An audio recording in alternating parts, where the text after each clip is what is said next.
Hello students, हम आ गए हैं अपनी पीपीटी की ओर और यहाँ पे हम class third English lesson reading with explanation unit one fun with friends.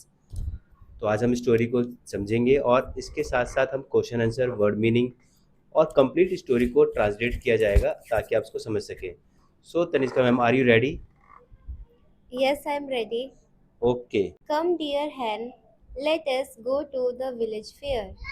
Come, dear hen, let us go to the village fair.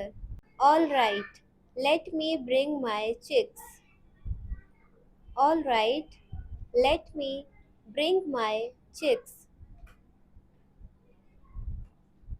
Come, ducklings, let us go.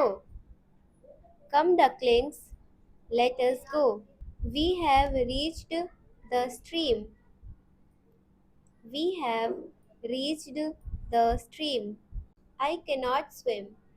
How shall we cross the stream? I cannot swim. How shall we how shall we cross the stream?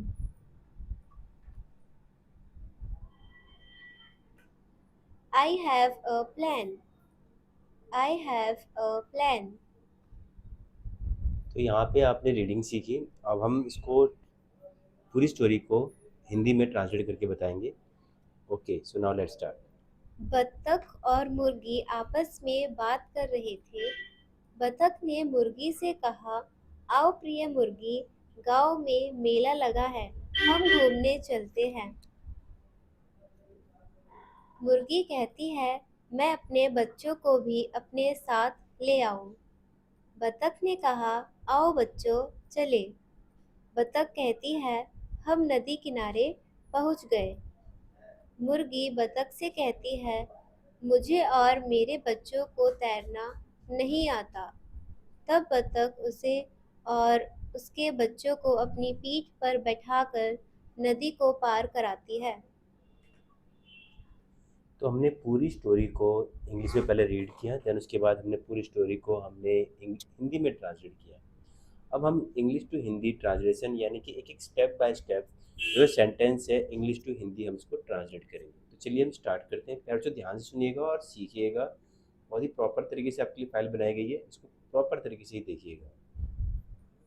Come, dear hen, let us go to the village fair. आओ प्रिय मुर्गी, चलो गांव के मेले में चलते हैं। All right, let me bring my chicks. ठीक है, मैं अपने चूजों को भी लेकर आती हूँ। Come ducklings, let us go. आओ बच्चों चले। We have reached the stream. हम नदी के किनारे पहुँच गए। I cannot swim. How shall we cross the stream? मैं तैर नहीं सकती। हम नदी पार कैसे कर पाएंगे?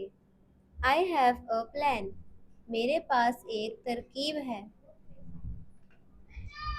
यहाँ तक हमने पूरी स्टोरी को कंप्लीट किया विद ट्रांसलेशन के साथ। अब यहाँ पे देखिए एक्सरसाइज है। यहाँ पे कुछ एनिमल्स हैं और उनके यंग वंस हैं यानी कि बच्चे हैं। तो उनके बच्चों को हम क्या बोलते हैं? जैसे डक है, डक के बच्चों को हम बोलेंगे Duckling, hen, chick, cow, calf, cat, kitten, dog, puppy. Next है हमारा वर्ड मीनिंग। और ये वर्ड मीनिंग आप ध्यान समझेंगे तो आपको वर्ड मीनिंग भी याद होगी। तो चलिए स्टार्ट करते हैं हम।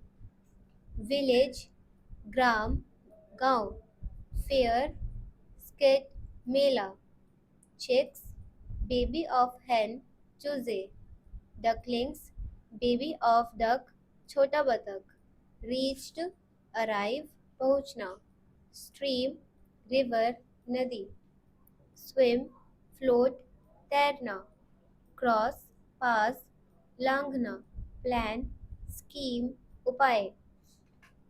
अब हम आते हैं अपने क्वेश्चन आंसर पे। यहाँ पे कुछ क्वेश्चंस हैं और उनके आंसर दिए गए हैं। तो बच्चों, आप इस क्वेश्चन आंसर को भी लर्न कीजिए क्योंकि एग्जाम में आपके लिए बहुत ही ज़्यादा हेल्पफुल होंगे। तो चलिए हम स्टार्ट करते हैं। Question number 1. How many children are there in the poem? Answer. These are two children in the poem. Question number 2. Why did the children want to share the crayons? Answer. The children shared the crayons because they both had fewer crayons. If they shared the crayons, they had a full pack. Question 3. How how can the children in the poem have a full pack? Answer. If they share the crayons, they will have a full pack. अब यहाँ पे हमें कुछ rearrange word दिए गए हैं जिनको हमें अरेंज करना है। जैसे कि पहले हम rearrange the letter to find the hidden colour. तो देखिए यहाँ पे जैसे कि ये हमारे पास ब्लू है, तो स्टार्ट करते हैं हम इसे। Blue, yellow, green, purple, brown. Thank you for watching.